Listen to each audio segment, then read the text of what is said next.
As you rock the cargo shorts, you get to hear short stories about dads this month too on Manly with Andy. Here's one from Jill Mickelson, who does mornings at Life 97.3 in Duluth, Minnesota, where I think it's finally gotten above freezing up there. Anyway, take it away, Jill. So this was probably when I was about 8 or 9 years old. My mom and I had just gone shopping, and I got to buy this brand new dress that I was going to wear to church that Sunday. And I was so excited.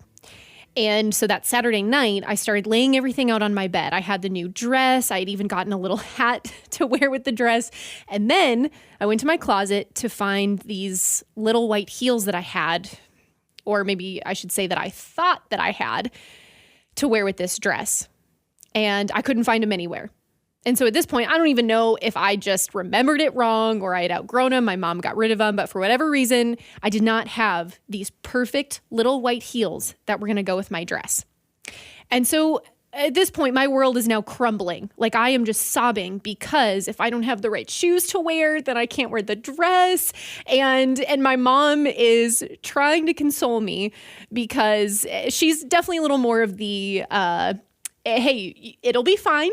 Nothing's an emergency or on fire. We can figure out other shoes for you to wear. But I mean, I'm too far gone at this point. I'm just so disappointed that I don't have these perfect little white heels to wear with my dress. So I'm sobbing. My mom's trying to console me. Eventually just gets to the point where she's like, I'm sorry, but that's just not an option. We're going to either have to find other shoes or you're just not going to wear your dress. And I just kind of resigned to defeat and went to go get ready for bed.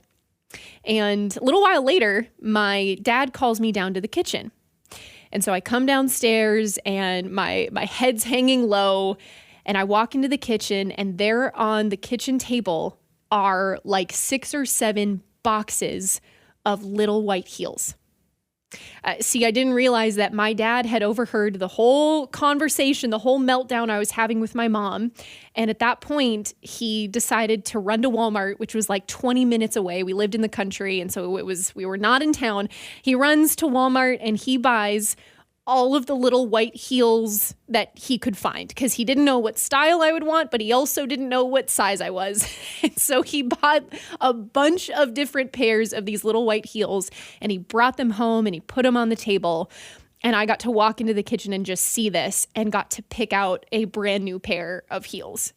And I think one of the reasons that this story is just so special to me is because I think when you're a kid, especially around that age, 8 or 9, it's easy to kind of feel like the world revolves around you, and, you know, meltdowns happen over pairs of shoes.